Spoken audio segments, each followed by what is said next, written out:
이거는 쥐띠와 열두띠의 궁합이죠. 자, 쥐띠의 성향 3분류를 지난 시간에 했죠. 다람쥐, 황금박쥐, 범고래. 다람쥐, 쥐의 성향이 강한 쥐띠분들은 생활에서 규칙적이면서도 일정하고 성실하시고, 그렇기 때문에 이제 특별히 이렇게 까다로운 부분이 없어요. 재미가 없다고 할 수도 있겠죠. 일정한 규칙성이 있기 때문에 가장 믿을 수 있는 사람이란 말이에요. 그래서 첫 번째 유형은 상대 배우자가 조금만 맞춰주면 잘 살 수 있는 타입이에요.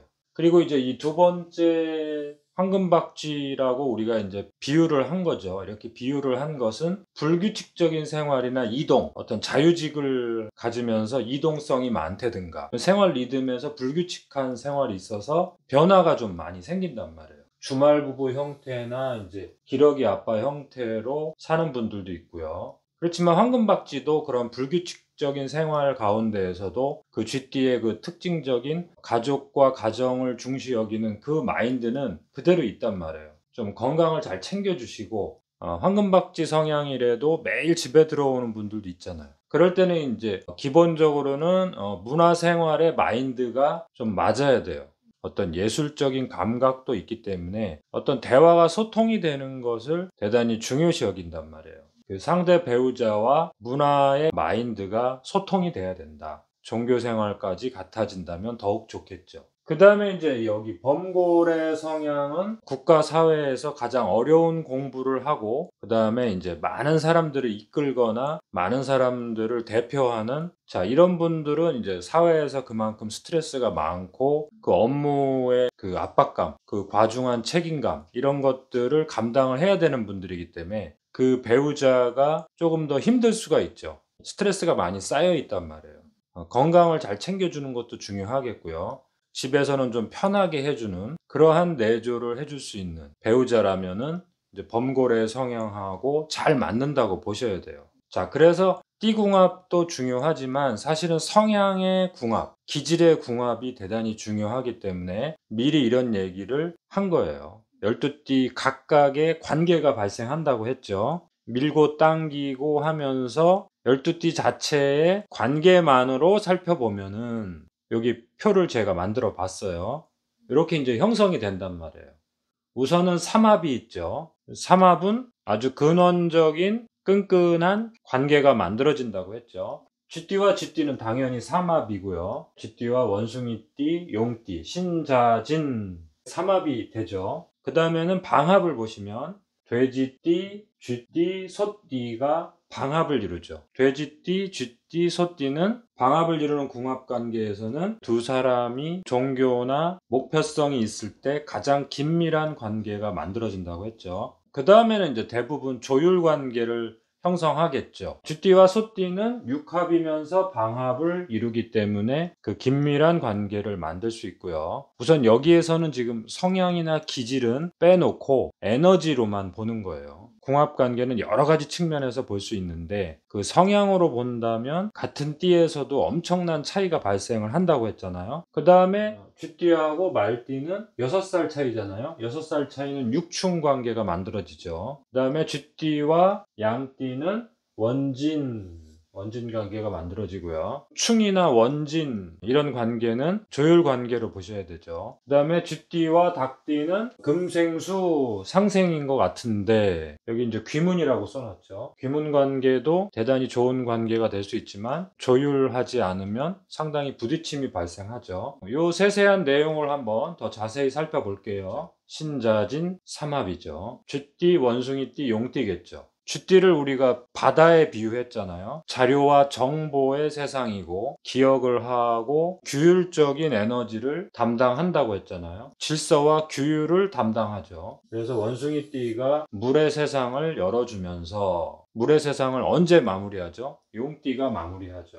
그래서 쥐띠와 원숭이띠, 용띠는 삼합이 된단 말이에요. 기본적으로 삼합을 이루는 띠는 대단히 긴밀한 관계를 갖고 있다. 그 다음에 쥐띠와 방합을 이루는 해자축, 방합을 이루는 쥐띠와 돼지띠, 쥐띠와 소띠. 당연히 쥐띠와 쥐띠도 방합을 이루고 삼합을 이루겠죠. 돼지띠와 쥐띠는 긴밀한 관계를 만들어내죠. 쥐띠가 1살 어리잖아요. 쥐띠가 좀 더 중심을 잡아주는 역할을 해주셔야 돼요. 여기 보세요. 이렇게 중심축을 이루는 그 띠들은 쥐띠가 한 살 많은 돼지띠랑 만난다 하더라도 쥐띠가 조금 중심을 더 잡아준다고 보셔야 돼요. 그리고 쥐띠와 소띠가 만난다면 기질은 다르죠. 방합을 이루고 육합을 이루기 때문에 합을 이루는 힘은 강하지만 기질적인 속성에서는 대단히 다르단 말이에요. 그 다음에 소띠가 쥐띠를 보조해 주면서 바다의 갯벌이 있잖아요. 그 바다의 갯벌처럼 쥐띠의 터전을 보호해 준다고 보셔야 돼요. 쥐띠는 소띠의 그 가치를 알아줘야 되고, 그 소띠는 쥐띠를 좀 존경해 주고 존중해 주는 방합과 육합을 이루는 합이 되겠죠. 그 다음에 여기는 이제 조율 관계의 대표적인 그 원진 귀문과 형충파에서 이제 파 관계인데, 쥐띠와 양띠 그 자미 원진의 관계로서 그 양띠 입장에서는 쥐띠가 좀 까다로울 수 있어요. 근데 사실은 이제 양띠한테도 쥐띠가 대단히 필요하단 말이에요. 양띠가 쥐띠의 어떠한 그 규칙성과 규율성, 그 다음에 원칙을 존중하는 힘, 이런 거를 받아들일 수만 있다면 위대한 양띠가 될 수 있단 말이에요. 쥐띠 입장에서는 이제 양띠의 어떠한 그런 감정선을 이해하기가 좀 힘들죠. 간격을 두라고 했죠. 그 간격이라는 것은 헤어지란 뜻이 아니라 서로의 역할을 존중해 주면서 쥐띠와 양띠의 기질이 다르다는 것을 이해를 해줘야 된다는 거죠.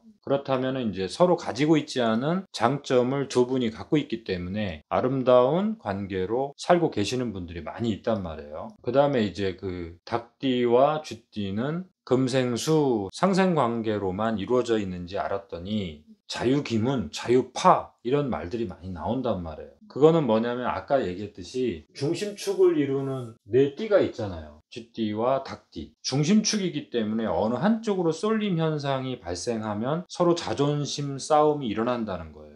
그래서 이제 궁합 관계에서도 조율 관계로 봐주시는 게 좋아요. 쥐띠가 닭띠를 좀 잘 도와주잖아요. 도와주고 음으로 양으로 닭띠를 좀 키워주고 싶어 한단 말이에요. 또 닭띠 입장에서도 그 쥐띠의 성실성과 쥐띠의 그 희생정신을 알기 때문에 닭띠도 뭐 금생수 하듯이 엄청나게 쥐띠를 도와준단 말이에요. 그럼에도 불구하고 항상 아쉬움이 발생을 하는 거예요. 그래서 여기 이제 뭐 귀문이다, 파다 이렇게 써놨지만 필요로 하고 서로의 그 좋은 면 충분히 알고 있단 말이에요. 그 일을 진행하는 방식이 다르기 때문에 또 부딪힘이 발생할 수도 있단 말이에요. 서로 미워하고 싫어해서 부딪힘이 생기는 게 아니라 방식의 차이란 말이에요. 근데 그 다른 것을 자기 입장에서 보기 시작하면 한없이 섭섭하고 미워할 수도 있다. 이렇게 이해해 주세요. 그래서 그 12띠 모두를 조율관계로 그냥 보시는 게 더 편하실 거예요. 자, 쥐띠를 상징하는 자는 씨앗의 세상이잖아요. 바다의 세상이잖아요. 근데 뱀은 뭐예요? 꽃의 세상이잖아요. 가장 색깔이 터져 나온 에너지잖아요. 저 씨앗의 정보대로 꽃이 필 거 아니에요. 그러니까 얼마나 서로 필요한 존재겠어요. 뱀이 세상에 문화를 전달하고 문화를 전파하는 데 있어서 그 쥐띠가 아주 찬찬하게 그 규율을 정리해주고 정보를 또 정리를 해줄 거 아니에요. 가장 멋있는 관계가 될 수 있는 거예요. 이 조율 관계라고 해서 서로 싸운다 이렇게 보시지 마시고 서로 기질이 다르기 때문에 이제 조율 관계라고 써놓은 것 뿐이지 중요하고 발전적인 관계가 될 수 있다는 뜻이에요. 그 다음에 이제 쥐띠와 개띠. 여기는 이제 서로 정신적인 부분이 맞죠. 쥐띠가 물질을 중요시 여기면서도 정신적인 그 부분을 그 최종 목적지로 둔다고 했잖아요. 그 다음에 개띠도 항상 정신의 성숙을 중요시 여기는 띠고요. 그래서 정신적인 부분에서 서로 존경하고 존중하는 아름다운 관계가 될 수 있다는 뜻이에요. 그래서 서로 다른 재능을 수용만 해준다면 가장 서로 존경하면서 살 수 있는 관계다. 그렇게 보셔야 되고요. 그 다음에 쥐띠와 말띠는 육충관계, 좌우충이라고 유명하죠. 쥐띠가 정보와 자료를 제공하고 물질을 제공한다면 또 전달하고 세상에 퍼뜨리고 또 다양하게 세상 사람들과 접촉할 수 있는 에너지가 필요하잖아요. 그러한 역할이 또 말띠란 말이에요. 그래서 쥐띠와 말띠는 서로 양극단에 있죠. 6살 차이니까 육충 관계가 발생하잖아요. 상당히 서로 필요한 존재란 말이에요.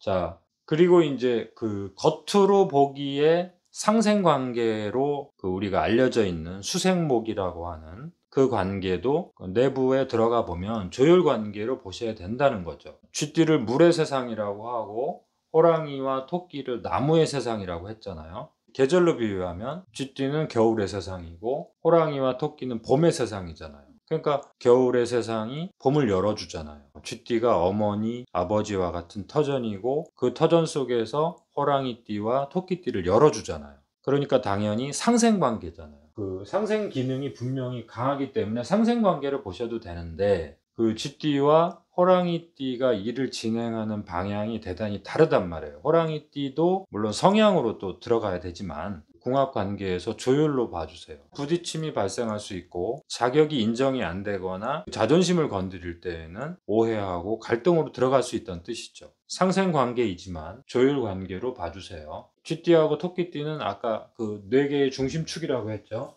4개의 중심축이기 때문에 여기가 묘, 여기가 자존심 싸움을 할 수 있다. 자격 인정이 안 되면 서로 부딪힘이 발생할 수 있다. 쥐띠가 어떠한 원칙과 물질을 제공해 준다면 그것을 다양하게 퍼뜨리고 다양하게 만들어내는 게 토끼띠잖아요. 얼마나 서로 좋은 관계가 될 수 있겠어요. 근데 내부로 들어가시면은 이제 기질은 다르다는 거. 그래서 조율로 봐주셔라 이거죠. 그래서 이제 쥐띠를 아까 제가 중심축이 이제 4개가 발생하잖아요. 쥐띠가 중심축에 있기 때문에 이런 얘기를 하는 거죠. 상대 중심축에는 말띠가 있죠. 그래서 여기는 이제 육충이라는 거는 누구나 다 알고요. 그래서 당연히 조율이고요. 닭띠와 너무너무 긴밀한 관계잖아요. 서로 긴밀하게 도와준단 말이에요. 그 가치를 다 알아준단 말이에요. 마치 그 열매 속에 씨앗이 열매가 가지고 있는 그 에너지들의 정보를 씨앗이 다 흡수하듯이 아주 긴밀한 관계가 만들어짐에도 불구하고 그 기질이 다름을 인정하지 않았을 때의 갈등 관계. 그래서 이제 조율 관계라고 한 거예요. 이 중심축을 만들어내는 띠는 금생수, 수생모 이렇게 하더라도 조율 관계로 봐주시는 게 좋고요. 쥐띠와 또 쥐띠하고의 관계도 생기죠. 성향의 3분류를 우리가 공부했으니까 쥐띠 내부에서도 상당히 기질이 다르죠. 쥐띠와 쥐띠도 조율 관계로 봐주세요. 그래서 최종적으로는 이제 쥐띠 궁합을 이렇게 정리할 수 있어요. 성향 3분류에 따른 궁합도 기억을 해주세요.